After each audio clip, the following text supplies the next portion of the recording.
Di Kampung Warung Legon, Desa Cijulang, Kecamatan Cinean, Kabupaten Tasikmalaya, terletak sebuah gua yang penuh dengan misteri yang belum terpecahkan.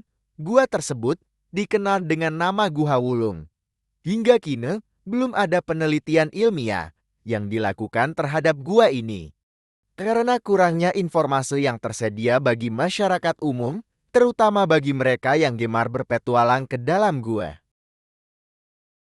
Nama Gua Wulung berkaitan erat dengan nama Cinean, salah satu kecamatan di Kabupaten Tasikmalaya yang berbatasan langsung dengan Kabupaten Ciamis. Pada zaman dahulu, ketika wilayah ini masih dikenal sebagai Kadaleman, dalam Bupati Sukapura. Bernama Raden Tumenggung Anggadipe, yang bergelar Tumenggung Wiradadaha IV dalam Sawidat, sering berburu kijang di daerah Kadaleman Nagara Tengah yang mencakup wilayah Cinem.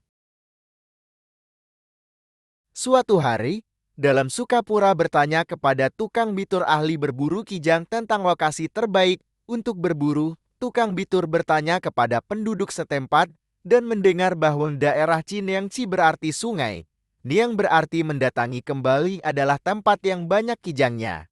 Namun, karena salah dengar, nama Cineang dilaporkan sebagai Cineang dan nama ini digunakan hingga sekarang. Saat dalam Sukapura dan rombongannya berburu, mereka menemukan banyak kijang sedang minum di sebuah selokan kecil di atas batu. Kijang-kijang tersebut dipimpin oleh seekor kijang jantan besar berwarna wulung hitam kecoklatan. Ketika kijang-kijang tersebut diburu, mereka berlari menuju sebuah gua di Kampung Warung Lego untuk bersembunyi. Gua tersebut kemudian dinamakan Gua Wulung, sesuai dengan nama kijang yang memimpin. Gua Wulung masih menyimpan banyak misteri, baik yang bersifat mistis maupun logis. Secara geologis dan topografis, Kecamatan Ciniem merupakan dataran bergelombang dengan pegunungan rendah yang puncaknya tidak lebih dari 1.200 meter di atas permukaan laut. Wilayah ini terdiri dari batuan granit, kapur, dan tanah laterit, sehingga sulit mencari air saat musim kemarau. Dengan adanya batuan kapur, beberapa masyarakat setempat menambang batu kapur untuk keperluan ekonomis di sekitar Gua Wulung. Cerita mistis tentang Gua Wulung sering diceritakan oleh orang tua di masa lalu. Konon, pernah ada seekor lubang sebesar pohon kelapa yang keluar dari dalam gua. Meskipun cerita ini belum terbukti, beberapa orang menganggapnya mungkin benar mengingat banyaknya lubang di sekitar gua yang secara tiba-tiba mengeluarkan air dan kemudian menghilang, meninggalkan banyak ikan.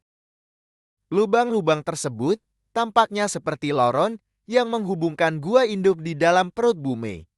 Beberapa orang pernah mencoba memasuki Gua Wulung, namun tidak dilanjutkan karena ketakutan akan cerita mistis dan kurangnya peralatan. Di dalam gua sangat gelap, terdengar suara gemuruh air, dan terdapat banyak pohon kelapa dan pohon besar lainnya yang berserakan di dalamnya. Kemisteriusan Gua Wulung juga melibatkan pertanyaan mengenai asal mula gua ini. Ada dugaan bahwa gua ini mungkin bermula dari daerah Antek di Kecamatan Salopa yang berjarak sekitar 17 km dari Gua Wulung. Di Antek terdapat sebuah gua yang menerobos bumi menuju timur laut ke daerah Cikario di Kecamatan Mananjaya. Di Cikario terdapat gua bernama Gua Lalai yang di dalamnya terdapat kolam besar yang airnya mengalir ke arah timur menuju pesawahan Cilup di Desa Cijulang.